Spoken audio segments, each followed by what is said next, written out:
Alors, vous voyez que M. Bousset est très content aujourd'hui. Vous avez vu tout ça, c'est M. Bousset. Ah, Bousset va pas quitter la barre d'ici. Ici, non. Non, mais je dis que tu montes à la barre pour faire quelque chose. J'ai fait du lourd.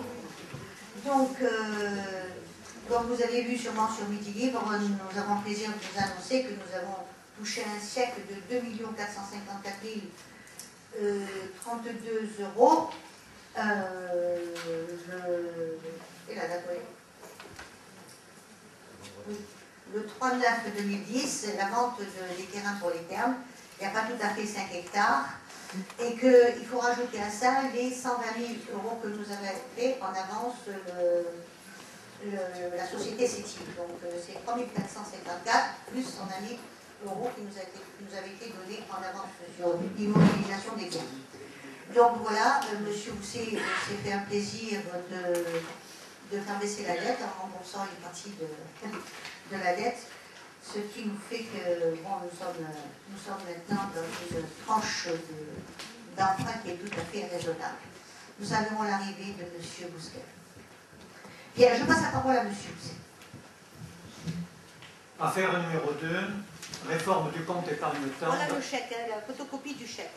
Si quelqu'un en doute. Affaire numéro 2, réforme du compte épargne-temps dans la fonction publique territoriale. Le décret 2010-531 en date du 20 mai 2010 vient de modifier le compte épargne-temps mis en place dans la commune par délibération en date du 9 mai 2005. Il comporte des mesures d'assouplissement. Suppression du délai de péremption des jours épargnés. Suppression du nombre de jours minimum à accumuler avant de pouvoir les utiliser comme congé. Suppression du nombre de jours minimum à prendre. Suppression du délai de préavis pour l'utilisation du CET. Il organise différentes modalités des jours épargnés en introduisant la possibilité pour l'employeur de verser une compensation forfaitaire en contrepartie des jours retirés des comptes épargne-temps à la demande des agents. Cette possibilité est conditionnée à une délibération de la collectivité. Le nouveau dispositif comporte 2 volets. Un dispositif pérenne à compter de l'année 2010 avec option au 31 janvier 2011. Un dispositif transitoire pour les jours inscrits au compte épargne-temps au 31 décembre 2010. Alors, régime pérenne, collectivité ayant délibéré en vue d'ouvrir droit à une compensation des jours inscrits au compte épargne-temps, fonctionnaire. Alors vous avez le tableau à 3 colonnes, entre 1 et 20 jours épargnés, entre 21 et 60 jours épargnés, à partir de 60 jours. Si vous permettez, je ne vais pas lire les lignes. Et vous avez ensuite disposition transitoire pour les jours inscrits au compte épargne-temps au 31 décembre 2010. Les jours épargnés sur le compte épargne-temps au 31 décembre 2009 peuvent être maintenus, même s'ils déplacent le plafond de 60 jours.